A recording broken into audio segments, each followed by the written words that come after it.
ನಾನು ಈ 11 ಸರ್ಕಾರಿ ಹುದ್ದೆಗಳನ್ನು ಪಡೆಯುವಲ್ಲಿ ನನ್ನ ಮಾವಂದಿರು ಸೋದರ ನಾನು ಬಾಲ್ಯದಲ್ಲೇ ತಂದೆಯನ್ನು ಕಳ್ಕೊಂಡು ಅದಾದ ನಂತರ ತಾಯಿ ಮತ್ತು ನಾನು ನಮ್ಮ ತಂಗಿ ಮಾವನವರ ಮನೆಯಲ್ಲಿದ್ದೀವಿ. ಮಾವನವರ ಮನೆಯಲ್ಲಿ ಇದ್ಕೊಂಡು ಅವ್ರ ಕಡೆ ನಾನು ಎಲ್ಲ ಶಿಕ್ಷಣವನ್ನು ಪೂರೈಸಿದ್ವಿ. ನಾವು ಶಿಕ್ಷಣವನ್ನು ಪೂರೈಸಿ ಒಂದು ಎಂಥ ಪರಿಸ್ಥಿತಿ ಅಂದ್ರೆ ನಮ್ಮ ಕಡೆ ರೊಕ್ಕಿಲ್ಲ ಅಂದ್ರೂ ನಮ್ಮ ಮಾಮಗಳು ಬಂಗಾರನ್ನು ಒಂದು ಅಡುವಿಟ್ಟು ಶಾಲೆಯನ್ನು ಕಲಿಸಿದ್ದಾರೆ. ಯಾವುದೇ ರೀತಿ ಒಂದು ಸಾಧನೆಗೆ ಸ್ಫೂರ್ತಿಯಾಗಿ ಅವರ ಕಾರಣ. ಅದ್ರ ಜೊತೆಗೆ ಎಲ್ಲ ಗೆಳೆಯರು ಕೂಡ ಯಾವುದೇ ರೀತಿ ಇಲ್ಲ ದೋಸ್ತ್ ನೀ ಮಾಡ್ತಿ, ನಿನ್ನ ಕಡೆ ಎಲ್ಲ ಒಂದು ಶಕ್ತಿ ಐತಿ ಮಾಡು ಅನ್ನೋ ಒಂದು ವಿಚಾರವನ್ನು ಎಲ್ಲ ನನ್ನ ಗೆಳೆಯರು ಅದಕ್ಕೆ ಸದಾ ಬೆಂಬಲಿದ್ದಾರು. ಆ ಬೆಂಬಲದ ಜೊತೆಗೆ ಏನಾಗೈತೆ ಅಂದ್ರೆ ರೀ, ನನ್ನ ಡೆಡಿಕೇಶನ್ ಸಮರ್ಪಣಾ ಭಾವನೆ ಏನೈತಿಲ್ಲ ಅದನ್ನು ಭಾಳಷ್ಟು ಪ್ರಾಮಾಣಿಕ ಪ್ರಯತ್ನ ಮಾಡಿದ್ದೇನೆ. ನಾನು ಪ್ರಥಮವಾಗಿ ಪೊಲೀಸ್ ಕಾನ್ಸ್ಟೇಬಲ್ ಹುದ್ದೆಗೆ ಆಯ್ಕೆ ಆಗ್ತೇನೆ ರೀ.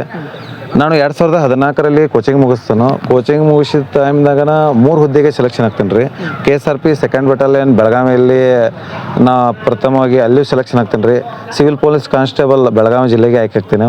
ಅದಾದ ನಂತರ ರೈಲ್ವೆ ಗ್ರೂಪ್ D ಹುದ್ದೆಯಲ್ಲಿ ಕೂಡ ಆಯ್ಕೆ ಆಗ್ತೀನಿ. ಇದರೊಳಗೆ ನನಗೆ ಒಂದು ಆಯ್ಕೆ ಮಾಡ್ಕೊಂಡಂಥ ಹುದ್ದೆ ಯಾವುದಂದ್ರೆ ಸಿವಿಲ್ ಪೊಲೀಸ್ ಕಾನ್ಸ್ಟೇಬಲ್. ಆ 2 ಹುದ್ದೆಯನ್ನು ಅಲ್ಲೇ ಬಿಟ್ಕೊಡ್ತೀನಿ ಸರ್. ನೆಕ್ಸ್ಟ್ದವ್ರಿಗೆ ಅದು ಅನುಕೂಲ ಆಗಲಿ ಅನ್ನೋ ಒಂದು ದೃಷ್ಟಿಯಿಂದ ಬಿಟ್ಕೊಡ್ತೇನೆ ರೀ. ಅದಾದ ನಂತರ ನಾನು ಸಿವಿಲ್ ಪೊಲೀಸ್ ಕಾನ್ಸ್ಟೇಬಲ್ ಹುದ್ದೆಯಲ್ಲಿ ಇದ್ಕೊಂಡು ನಿಪ್ಪಾಣಿ ಗ್ರಾಮೀಣ ಠಾಣೆಗೆ ನನ್ನ ನಿಯುಕ್ತಿ ಮಾಡ್ತಾರೆ ರೀ. ನಿಪ್ಪಾಣಿ ಗ್ರಾಮೀಣ ಠಾಣೆ ನಿಯುಕ್ತಿ ಮಾಡಿದಾಗ ಅಲ್ಲಿಂದ್ರೆ ನಾನು ಅಲ್ಲಿ ಸಮನ್ಸ್ ಸರ್ವಿಸ್ ಮಾಡ್ತಿದ್ದೀನಿ ರೀ. ನಾನು ಸಮನ್ಸ್ ಕೆಲಸ, IT ಕೆಲಸ ಇವನ್ನೆಲ್ಲ ಮಾಡ್ತಿದ್ದೀನಿ ರೀ. ಅಲ್ಲಿಂದ್ರೆ ನಾನು ತಾಂತ್ರಿಕ ವಿಭಾಗಕ್ಕೆ ಡೆಪ್ಯುಟೇಷನ್ ಮೇಲೆ ಹೋಗ್ತೇನೆ ರೀ. ಓಡಿ ಅಲ್ಲಿ ಕೊಡ್ತೇನೆ ರೀ. ಅದಾದ ನಂತರ ಅಲ್ಲೇ ಇದ್ಕೊಂಡು ನೌಕರಿ ಜೊತೆಗೇನ ಇನ್ನೂ ನಾನು ಇಲಾಖೆಯಲ್ಲಿ ಉನ್ನತ ಅಧಿಕಾರಿ ಆಗಬೇಕನ್ನೋ ಒಂದು ಕನಸನ್ನು ಇಟ್ಕೊಂಡು ಆ ಒಂದು ಹುದ್ದೆಯನ್ನು ಪಡೆಯೋದಕ್ಕಾಗಿ ನಿರಂತರ ಪ್ರಯತ್ನ ಐತೆ ರೀ. ನಾ ಹೋಗಿ ಜಾಯ್ನಿಂಗ್ ಡೇಟ್ ವಿಶೇಷವಾಗಿ 4 ವರ್ಷಕ್ಕೊಮ್ಮೆ ಬರ್ತಕ್ಕಂಥ 29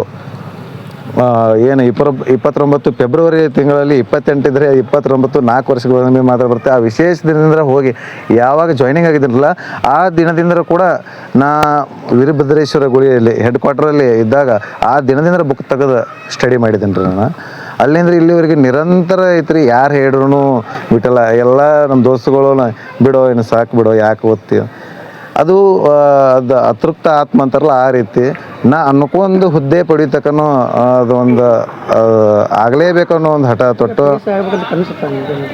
ಹೌದು ಸರ್. ಅದು ಪೊಲೀಸ್ ಆದಾಗ ನಾನು ಪೊಲೀಸ್ ಆಗೋಕ್ಕಿಂತ ಮುಂಚೆಯಿಂದ್ರೂ ನಮ್ಮ ಅವಾಗ ಹೇಳ್ಕೊತಿದ್ದೆ ಏನಂದ್ರೆ ಕೆಂಪು ಗಾಡಿ ಲೈಟ್ ಗಾಡಿ ಒಳಗೆ ನಾ ಹತ್ತನು ಒಂದಿಲ್ಲ ಒಂದು ದಿವಸ ಆ ಊರೊಳಗೆ ಪ್ರಥಮವಾಗಿ ನಾನೇ ಇರ್ತೇನೋ ಅನ್ನೋ ಒಂದು ನಮ್ಮ ಅವರಿಗೆ ಒಂದು ಮಾತು ಕೊಟ್ಟಿದ್ನಿ. ಆ ಮಾತನ್ನು ಉಳಿಸ್ಕೋಕೆ ನಂದು ಸತತ ಪ್ರಯತ್ನ ಸರ್. ನನ್ನ ಸ್ಟಡಿ ಹೆಂಗಿತ್ತು ಅಂದ್ರೆ ರೀ, ನಾನು ನೈಟ್ ಸ್ಟಡಿ ಮಾಡೋರಿ. ನಾನು ಇಂತಿಷ್ಟು ಅವರ್ ಅಂತಲ್ಲ, ಎಷ್ಟು ಸ್ಟಡಿ ಮಾಡಿದ್ದೀನಲ್ಲ ಅಷ್ಟು ಸ್ಟಡಿನೂ ಪರ್ಫೆಕ್ಷನ್ ಬರಬೇಕು.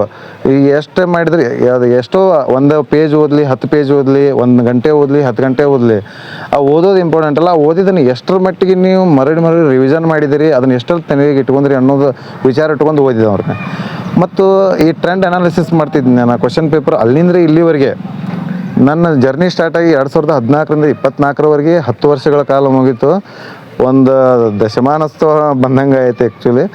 ಅದಾದ್ರೂ ಅಲ್ಲಿಂದ ಇಲ್ಲಿವರೆಗೆ ಎಲ್ಲ ಕ್ವಶನ್ ಪೇಪರ್ಗಳನ್ನ ಕಲೆಕ್ಟ್ ಮಾಡಿದ್ದೀನಿ ರೀ. ಪ್ರತಿಯೊಂದು ನಾ ಎಕ್ಸಾಮ್ ಬರದೇ ಇರಲಿ ಆ ಎಲ್ಲ ಎಕ್ಸಾಮ್ಗಳಿಗೆ ಕ್ವಶನ್ ಪೇಪರ್ನ ಕಲೆಕ್ಟ್ ಮಾಡೋದು, ಯಾವ ರೀತಿ ಕ್ವಶನ್ ಪೇಪರ್ ಕೇಳಿದಾರೋ, ಎಲ್ಲಿಂದ ಬಂದಿದೆ, ಇದಕ್ಕೆ ಮೂಲ ಸೋರ್ಸ್ ಏನೈತಿ, ಇದೆಲ್ಲ ವಿಚಾರ ಇಟ್ಕೊಂಡು ಟಾರ್ಗೆಟ್ ಓರಿಯೆಂಟೆಡ್ ಅಂದ್ರೆ ಯಾವುದು ಪರೀಕ್ಷಾ ದೃಷ್ಟಿಕೋನ ಇಟ್ಕೊಂಡು ಮಾತ್ರ ಸ್ಟಡಿ ಮಾಡ್ತಿದ್ದೀನಿ ರೀ. ನಾ ಎಲ್ಲ ಸಿಗ್ತೈತೆ ಓದುವಂಗಿಲ್ಲ. ಸಾಕಷ್ಟು ಮಟೀರಿಯಲ್ಗಳು ಅದಾವೆ. ಅದರಲ್ಲಿ ಕಂಟೆಂಟ್ ಯಾವುದು ಉತ್ತಮ ಇದೆ ಅದನ್ನು ಮಾತ್ರ ಆಯ್ಕೆ ಮಾಡ್ಕೊಂಡು ಅದಕ್ಕೆ ಯಾವ ರೀತಿ ತಯಾರಿ ಮಾಡಬೇಕು ಅನ್ನೋದನ್ನು ಎಲ್ಲ ಒಂದು ಪ್ರೀ ಪ್ಲ್ಯಾನ್ ಮಾಡಿ ಅಧ್ಯಯನ ಮಾಡ್ತಿದ್ವಿ. ಯಾಕಂದರೆ ನಾವು ನೌಕರಿಯಲ್ಲಿ ಇರೋದ್ರಿಂದ ಎಲ್ಲ ಓದಲಿಕ್ಕೆ ನಮಗೆ ಟೈಮ್ ಇರೋದಿಲ್ಲ. ಆ ಇದ್ದಷ್ಟು ಟೈಮ್ನಲ್ಲಿ ಒಂದು ಒಳ್ಳೆಯ ರೀತಿಯಲ್ಲಿ ಸಮಯವನ್ನು ಯುಟಿಲೈಸ್ ಮಾಡ್ಕೊಂಡು ಆ ಅವಕಾಶನ ಬಳಸ್ಕೋಬೇಕಿತ್ತು.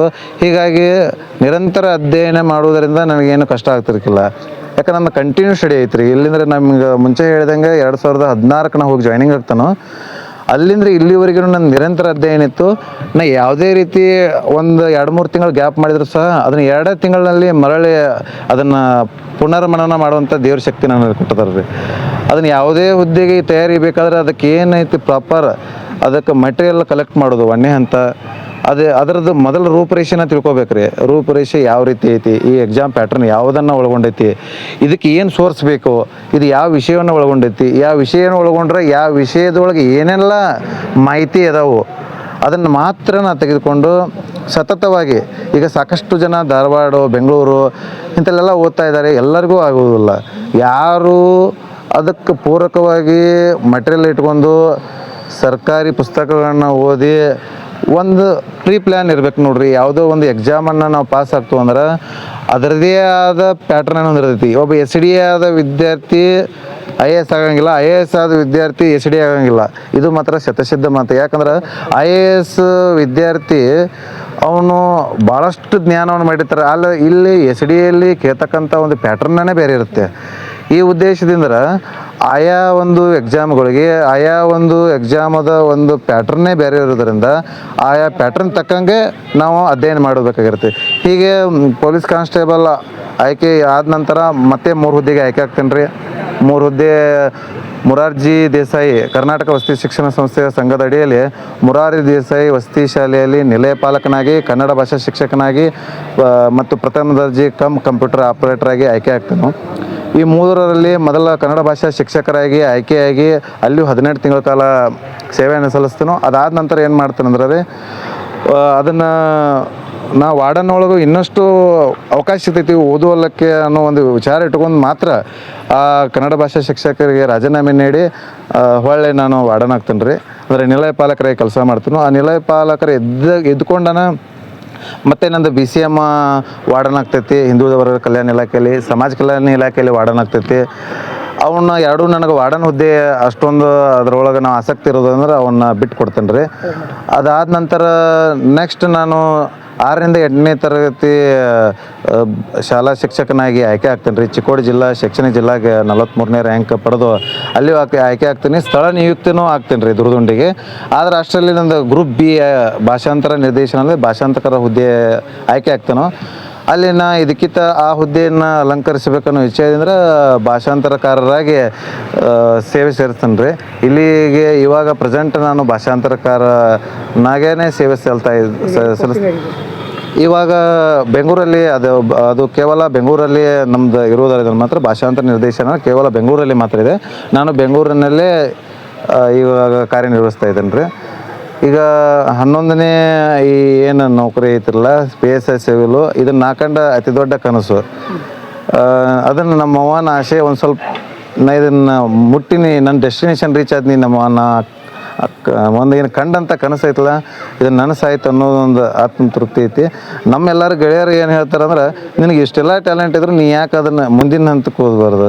ಆ ಅವಕಾಶ ಐತಿ, ಆ ಟ್ಯಾಲೆಂಟು ನನ್ನ ಕಡೆ ಐತಿ, ಅದೇನು ಇಲ್ಲ. ಅದು ಮುಂದೆ ಅಂತ ಪದೇ ಫೇಲ್ ಆಗಿ ಡಿಪ್ರೆಷನ್ ಹೋಗ್ತಿರ್ತಾರೆ. ಅವ್ರಿಗೆ ಏನು ಇಂಟ್ರೆಸ್ಟ್ ಕೊಡ್ತಾರೆ, ಯಾವ ರೀತಿ ಸ್ಟಡಿ ಮಾಡ್ಬೇಕಂತ ಹೇಳ್ತಾರೆ? ನಾ ಏನು ಹೇಳಕ್ಕೆ ಇಷ್ಟಪಡ್ತೇನೆ ಅಂದ್ರೆ ರೀ, ನಾನೊಬ್ಬ ಕೂಡ 12ನೇ ತರಗತಿಯಲ್ಲಿ ಫೇಲ್ ಆಗಿ ಇಷ್ಟೆಲ್ಲ ಬಾಹ್ಯ ಅಭ್ಯರ್ಥಿಯಾಗಿ ನಾನು ಬಳೋಬಾಳದಲ್ಲಿ ಬಾಹ್ಯ ಅಭ್ಯರ್ಥಿಯಾಗಿ ಮಾಡಿ 12ನೇ ತರಗತಿಯನ್ನು ಪಾಸಾಗಿ ಇಷ್ಟೆಲ್ಲ ನೌಕರಿಗಳನ್ನ ಪಡ್ಕೊಂಡನಂದ್ರೆ ಯಾರು ನೋಡ್ರಿ ನಿರಂತರ ಪ್ರಯತ್ನ ಇತ್ತಂದ್ರೆ ಯಾರೇ ಆಗಲಿ ಅವರು ಬೆಳಕಿಗೆ ಬಂದೇ ಬರ್ತಾರೋ. ಅಲ್ಲಿ 1 ತಿಂಗಳು ಮಾಡಿ ಬಿಟ್ಟು 2 ತಿಂಗಳು ಮಾಡಿ ಬಿಟ್ಟು ಅಂಥವ್ರಿಗಿಲ್ಲ. ಗೆಲುವು ಯಾವಾಗ ಅಂದ್ರೆ ನಿರಂತರ ಪ್ರಯತ್ನ ಇರಬೇಕು, ತಾಳ್ಮೆ ಇರಬೇಕು, ಸಮರ್ಪಣಾ ಮನೋಭಾವ ಇರಬೇಕು. ಇವ್ರಿಗೆ ಮಾತ್ರ ಆ ನೌಕರಿ ಸಿದ್ಧಿ ಆಗ್ತೈತಿ. ಎಲ್ಲರೂ ಕುಂತು ನಾನು ಓದ್ತೀನಿ ಅಂತಂದ್ರೆ ಅವ್ರು ಯಾರೂ ಆಗೋದಿಲ್ಲ, ಹುದ್ದೆಯನ್ನು ಪಡೆಯೋಕ್ಕೆ ಸಾಧ್ಯನೇ ಇಲ್ಲ. ಅವ್ರಿಗೆ ಏನು ಹೇಳಕ್ಕೆ ಇಷ್ಟಪಡ್ತಾನೆ ಅಂದ್ರೆ, ಮತ್ತು ಹಂದಿಯಂತೆ ನಿಂದಿಸೋರು ಇರಬೇಕಂತ್ರಿ. ಆ ಹಂದಿಯಂತೆ ನಿಂದಿಸೋರು ಇದ್ದಾಗ ಮಾತ್ರ ನಾವು ಒಂದು ಉನ್ನತ ಸ್ಥಾನಕ್ಕೆ ಹೋಗ್ತೀವಿ. ಅಂಥ ಜನ ಇರೋರನ್ನ ಇದ್ರೊಳಗೆ ಅವ್ರು ಇದ್ರೂ ನಾವು ಅವರನ್ನೇ ನಾವು ಸ್ಫೂರ್ತಿಯಾಗಿ ತಗೋಬೇಕು.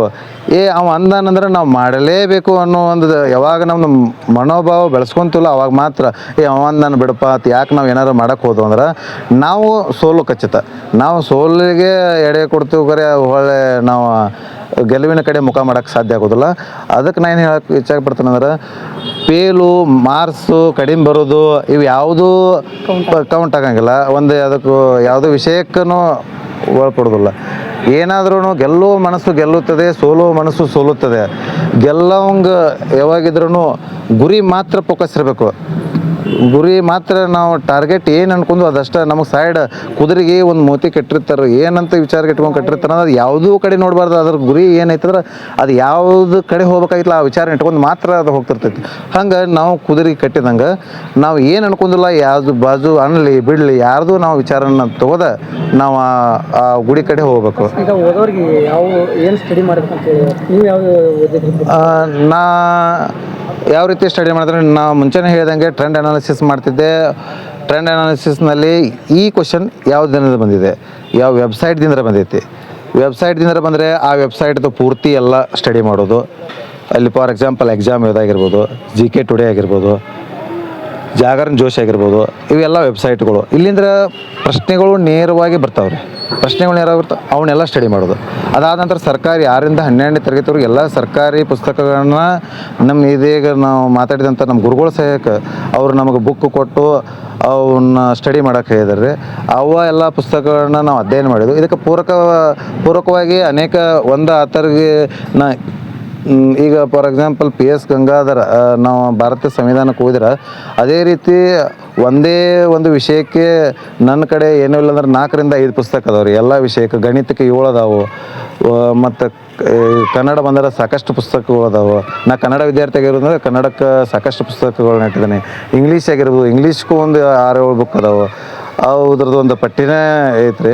ಒಂದೊಂದು ಎಕ್ಸಾಮ್ ಒಳಗೆ ಒಂದೊಂದು ಕ್ವಶನ್ ಒಂದೊಂದಿನ ಬುಕ್ದಿಂದ ಬರ್ತಾವಂತ ಯಾವಾಗೂ ಹೇಳೋಕ್ಕಾಗೋಲ್ಲ. ನಾವು ಸಮಗ್ರವಾಗಿ ಈ ಟಾಪಿಕ್ ಅದ್ರೊಳಗೆ ಚೆನ್ನಾಗೈತೆ ಅಂದ್ರೆ ಆ ಟಾಪಿಕ್ ಮಾತ್ರ ನೀವು ತೊಗೊಂಡು ಓದ್ಕೊಂಡು ಅದ್ರೊಳಗೆ ಏನೈತಲ್ಲ ಅದನ್ನು ಪಿಕ್ ಮಾಡಿದಾಗ ಮಾತ್ರ ಅವೆಲ್ಲ ಕೂಡಿ ಹನಿ ಕೂಡ್ರೆ ಹಳ ಅನ್ನುವಾಗೆ ಎಲ್ಲ ವಿಷಯಗಳ ಸಂಗ್ರಹಣೆ ಮಾಡಿದಾಗ ಮಾತ್ರ ಅವನು ಒಂದು ಹುದ್ದೆಯನ್ನು ಪಡೆಯೋಕ್ಕೆ ಸಾಧ್ಯ ಆಗ್ತದೆ ಸರ್. ಖುಷಿ ಅನಿಸಿದೆ. ಬಟ್ 11 ತುಂಬ ಖುಷಿ ಐತೆ ಸರ್. ಇದು ಮತ್ತೆ ನಾನು ಮತ್ತೆ ಒಂದು KS ಕನಸ್ಕೊಂಡಿದ್ದೀನಿ ರೀ. ಅದ್ರೊಳಗೆ ನನಗೆ ಮಾತೃ ಇಲಾಖೆ ಒಳಗೆ ಸೇವೆ ಸಲ್ಲಿಸ್ಬೇಕಂತ ಆಸೆ ಐತ್ರಿ. ಇವಾಗ ಮಾತೃ ಇಲಾಖೆ ಒಳಗೆ ಈಗ ಮತ್ತೆ ದೇವರು ಅವಕಾಶ ಕೊಟ್ಟದಾನು.